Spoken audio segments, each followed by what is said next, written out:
Joaquin El Chapo Guzman, a Mexican drug lord and former leader of the Sinaloa cartel, an international crime syndicate, is considered to have been one of the most powerful drug traffickers in the world. He is now detained and will spend the rest of his life in the only federal Supermax prison in the United States. The ADX Florence is also known as the ADX Florence. It opened in 1994 and is classified as a Supermax, providing a higher and more controlled level of custody than a maximum security prison. ADX Florence became the house of El Chapo after being convicted on all charges in an international drug distribution. Is there any possibility that he could escape from this prison? Let us explore a bit more to know the answer to this question. A Supermax prison holds only the most dangerous offenders and enforces the strictest security measures. The vast majority of prisoners only interact with a handful of other people and participate in a limited number of activities outside of their cells. In 2011, an estimated 80,000 convicts in the United States were housed in Supermax prisons. The overall number of Supermax inmates increased due to several factors. In the 1980s, prison violence, riots, and murder of correctional officers by convicts imprisoned in maximum security prisons all rose dramatically. There were 2 correctional officers killed by inmates in the Marion, Illinois Federal Penitentiary, a prison regarded as the first Supermax prison.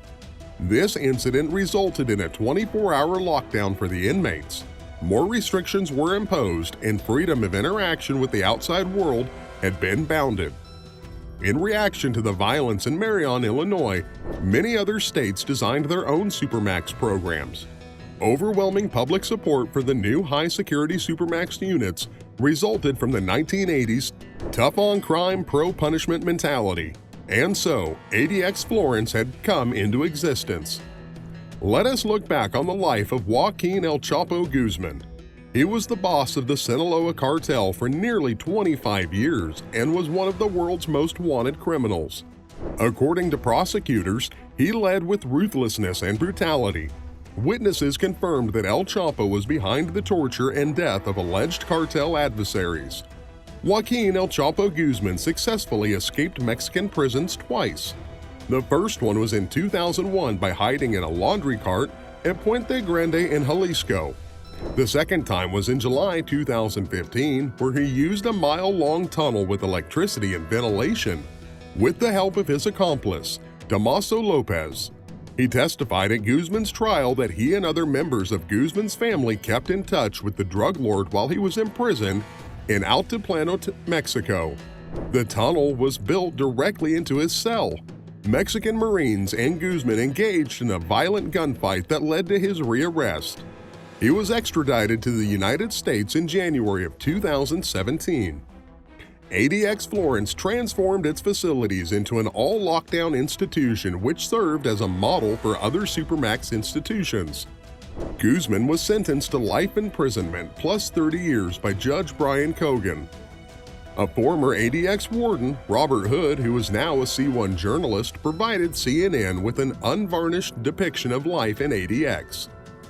He said that as soon as you step through the door, you know that it's equivalent to existing after death. A long process that is even worse than death. Prisoners are housed in 7 by 12-foot cells for 23 hours of the day without any contact with other inmates. Every cell contains a bunk, desk, toilet, and a window that is narrow and pointed towards the sky to prevent any attempts at mapping a way out. Though heavily guarded, they have access to television and other educational, psychological, and religious materials.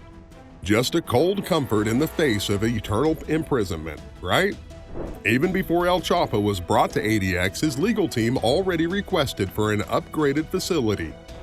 They said that for 2 years since he was transported to the U.S., he has had no access to fresh air nor natural light, which are psychologically damaging.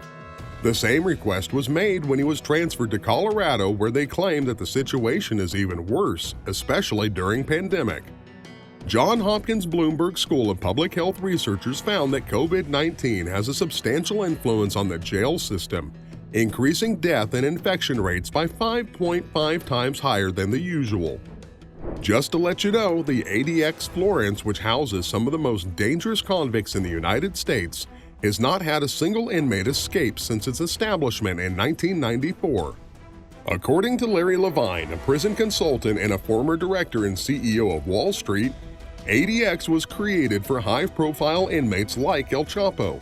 This was revealed by Levine in one of the phone interviews. Regarded as the Alcatraz, where El Capone and other legendary criminals were housed throughout the 1930s, ADX has special measures put in place to prevent inmates with influence over militant groups or criminal businesses from using their skills outside of the jail. Cells are small and highly secured, and outdoor areas resembling cages are not much bigger. During transportation, inmates are shackled and made to wear stomach chains. Just to give you an idea of how tight the ADX Florence security system is, the prison as a whole contains hundreds of motion detectors, cameras, and 1,400 remote-controlled steel doors. Officers in the prison's control center monitor inmates 24 hours a day and can activate a panic button, which immediately closes every door in the facility should an escape attempt be suspected.